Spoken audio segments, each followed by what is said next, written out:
Shin Megami Tensei V Review, Switch. Shin Megami Tensei V has been a long time coming.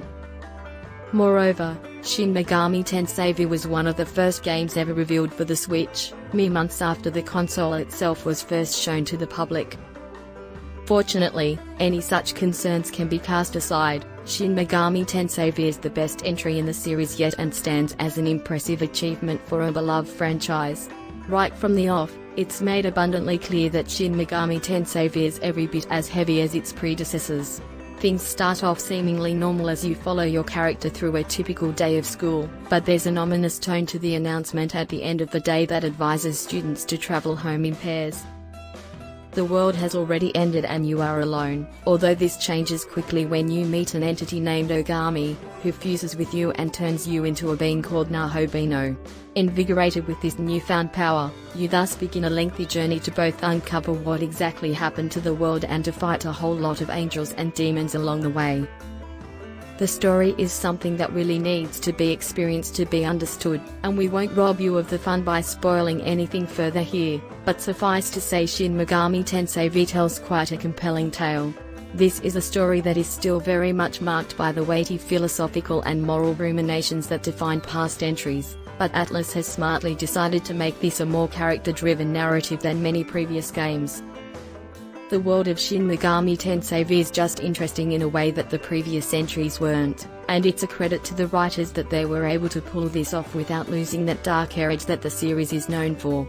Shin Megami Tensei V is a true dungeon crawler at heart, and it's been designed in a way that's semi-linear. Once you start poking around the world a little more, you'll find that there's often quite a bit to help you build up your characters better. There are, of course, the expected treasure chests that offer up nice rewards, but the main draw to exploration is usually side quests and little creatures called Memen. The side quests are usually offered up by friendly demons and give you the expected tasks of going on fetch quests or fighting powerful foes, and while they usually don't have a ton of depth, they add some welcome texture to the otherwise lifeless environment and often act as the only way to unlock more Magatsuhi skills. Suffice to say, there is a lot to do in the world of Shin Megami Tensei V and you're constantly doing something that either progresses the main story or somehow builds up your character or their party. You can use these portals to quickly fast travel around the world, save, heal your party, shop for extra goods, and engage in any demon summoning or fusion shenanigans.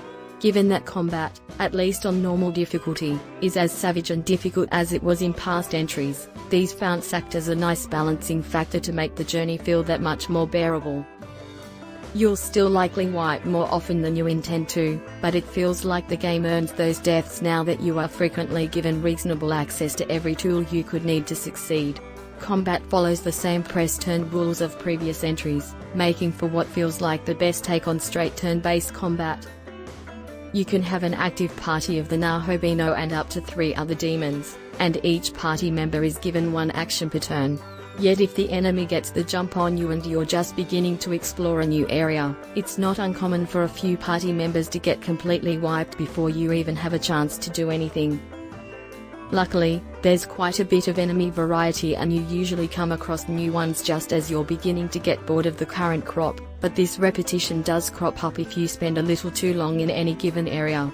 New to Shin Megami Tensei V is an additional feature called the Magatsuhi gauge that works as a nice means of fudging battles even more in your favor.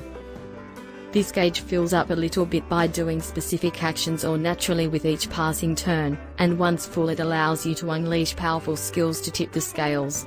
Every character and demon has different skills they can use, and these offer helpful buffs like ensuring every attack for that turn is critical or massively raising everyone's evasion for a turn. Best of all, casting a Magatsuhi skill doesn't cost an action and the caster can still act after they've used one. The Magatsuhi gauge feels like a welcome addition to the tried and true combat system, as it's not influential enough to break the game, but sometimes gives you that extra oomph you need to decisively finish a fight.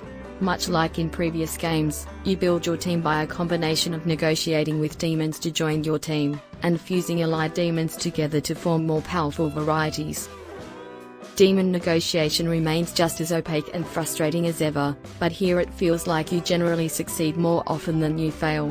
Still, Negotiation gets a little easier as you unlock more skills that help to give you a better chance, and once a demon has been caught, it remains in your compendium forever. Naturally, this means that your fusion options are rather limited in the first few hours given that there's only a few demon types to collect, but the table opens up exponentially as you add more demons to your compendium and create that many more potential combinations. Running back to a leyline found then allows you to create demon fusions by either fusing together party members or paying a fee to temporarily summon former ones for fusion fodder. It can be a little nerve-wracking when you're making changes to your team, as there are only so many skills you're allowed to carry over from the 2-ingredient demons, but the end result is usually something notably more powerful than either demon you're losing. Sure, fusion in Shin Megami Tensei V may be basically the exact same system that's been in previous entries for the past several years, but it's a good example of Atlas choosing not to fix something that isn't broken. Fusion remains a compelling and fascinating way of measuring progress, and it only becomes more interesting as the game goes on and you have more options to choose from.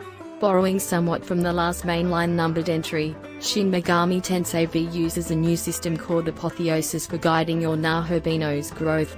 For one thing, this is now the main way of giving him new skills, as he doesn't learn them from demons anymore. Rather, you collect essences from demons either through leveling them or getting them as rewards elsewhere. This feels like a welcome change, as it allows you a little more flexibility over actively changing up the Nahabino's moveset without having to worry about how you'll later get back the skills you had to toss.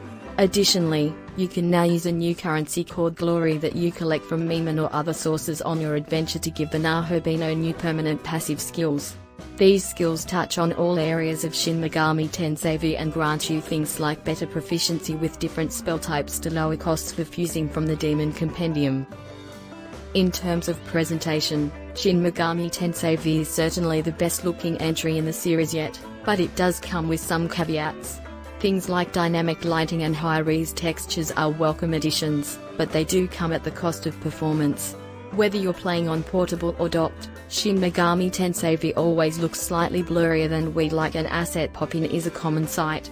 It would be disingenuous to say that Shin Megami Tensei V is disappointing with its performance, but it's abundantly clear that this is a release that pushes the Switch to its very limit.